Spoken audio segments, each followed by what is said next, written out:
Hi, and welcome to Instructables TV. I'm Tim Anderson, and this is the Kombucha Mother. Today, we're going to make this delicious fermented tea drink. It's very popular in Russia. It's supposed to cure everything. So you start off by making 5 gallons of tea. So, here's a cloth tea bag that I sewed, and you pour the right amount of the right kind of tea. This is Assam. Pour that into the tea bag. Measured very precisely by weight. That's good. Close it off.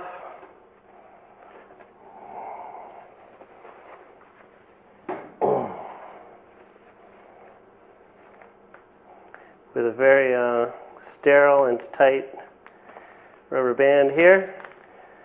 And you make tea. Throw me a spoon. Thank you. Now we wait a few minutes while the tea brews. Well, that looks like some nice dark tea. All right. Some kinds of tea are very bad for this. Don't ever use Earl Grey. Earl Grey will kill part of the culture. Now we're going to dilute the tea. We've got the mixing jug here with the top cut off of it. Pour some water in there, because we don't want to melt the plastic jug when we pour the hot tea in there.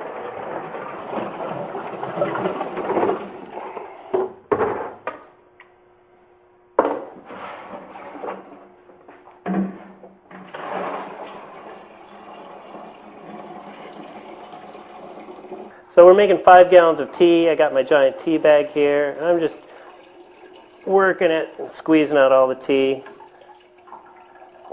Now we're going to add some sugar to it, the finest beet sugar to come out of Nebraska. And in it goes! This is like the most fun here. Very precisely measured. Okay, let's see. 10.5 cups of sugar. There we go. And we work that in there. We have now brewed the nutrient bath for the Kombucha Mother. Everything is totally sterile. That's some good stuff.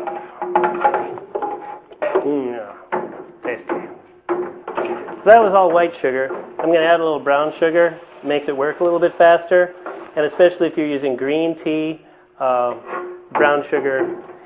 You can use white sugar with black tea, but if you use green tea, you should use some brown sugar. It really needs the brown sugar, or it takes forever if you use green tea with no brown sugar in it.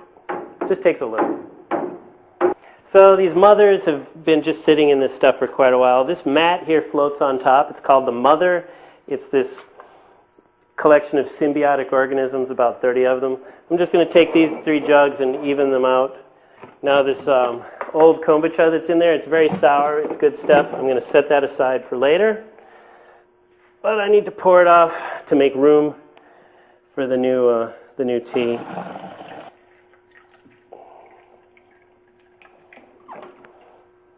So actually the mother is the top surface, and then the bottom is what's called the daughter, because it splits off. We have a mother and a daughter.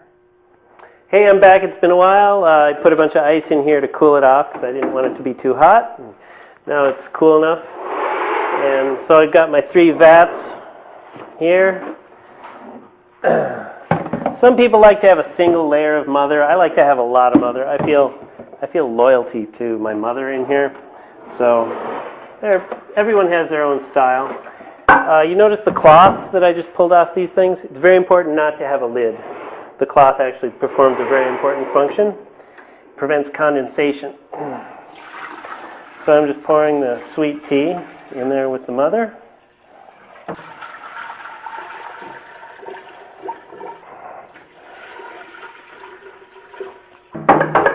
Alright, now we cover these. This keeps like fruit flies out, and it keeps condensation from forming.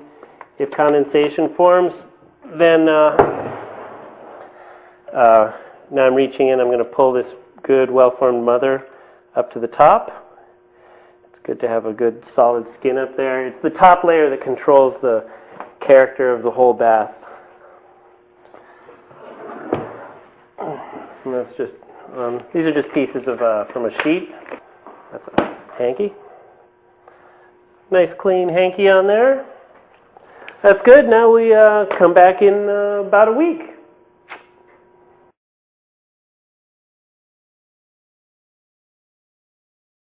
All right. Hi and welcome to Instructables TV. Today we're going to do the bottling phase of kombucha. Now my metrology tells me that this kombucha is about ready to bottle. You can see it's kind of cloudy. There's a little bit of stuff down on the bottom, and we can see that it's bubbling just a little bit. Here you can see the gas between the layers. Now some people like to do it brew with just one layer. I like a bunch of layers. Okay, so here's how I check it. Get down here. Now the stuff at the top is always going to be sour. So I scoop down there when I get something. Oh, nice and tangy. That's good. So here we go.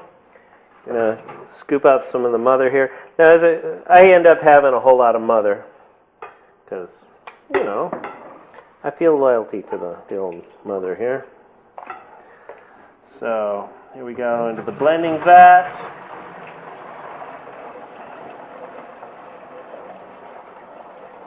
Now we are micro-oxygenating the wine. Now you should refer to the web page, and there's a lot of detailed information on it, like what exactly went into this stuff.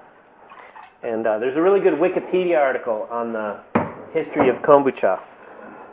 The Russians, it's a Russian thing now, or you're most likely to encounter it through some kind of Russian connection. So I added a bunch of water. I added some of this really sour stuff, which is basically vinegar. It's old kombucha. Oh, you hear that? Here, I'll put my... That was the sound of the mother breathing or burping or whatever. Now we'll put it in bottles and cap it. There are like 30 different organisms in here. Among them is yeast. So once we so it's been sort of a mixed fermentation. Underneath, the skin controls the environment underneath. So in certain parts, it's an anaerobic ferment. Other parts, it's aerobic fermentation. But once it's in bottle, it goes into an anaerobic mode, and it gets more sparkly. The bottle puffs up and gets hard and gets a little alcoholic. So this is probably going to plug up from chunks of mother. I used to strain it, but now I don't really think about that anymore. I'm probably going to have to reach in there to clear it out. The lumps taste perfectly fine. They just give it character. So this is just a regular soda bottle that I've rinsed out. Unlike beer,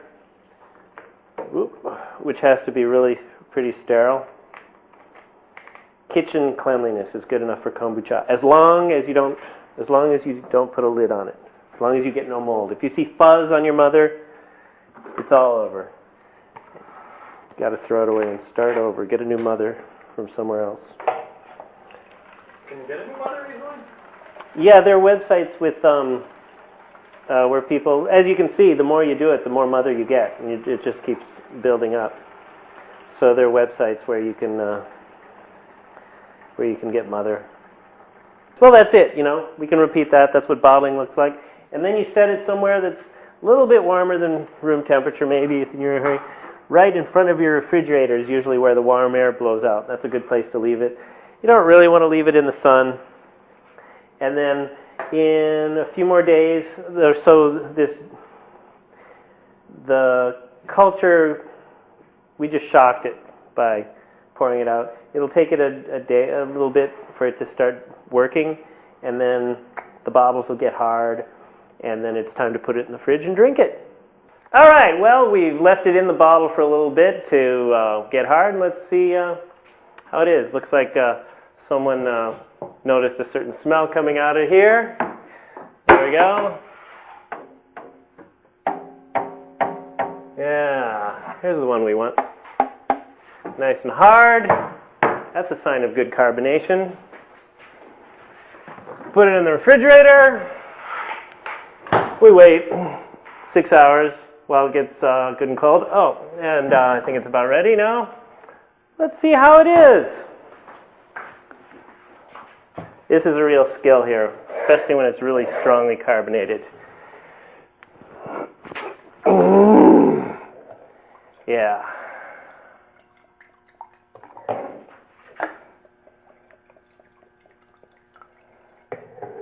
All right, that went pretty well. Sometimes it spews all over the place. The point is to tip it over as soon as possible so you have a large area for the gas to diffuse out of. That's one of the ways to keep it from foaming up.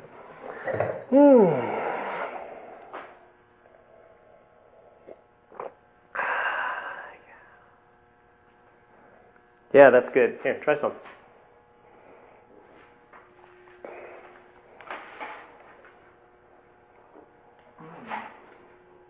This is my first kombucha experience, I would say. It's delicious.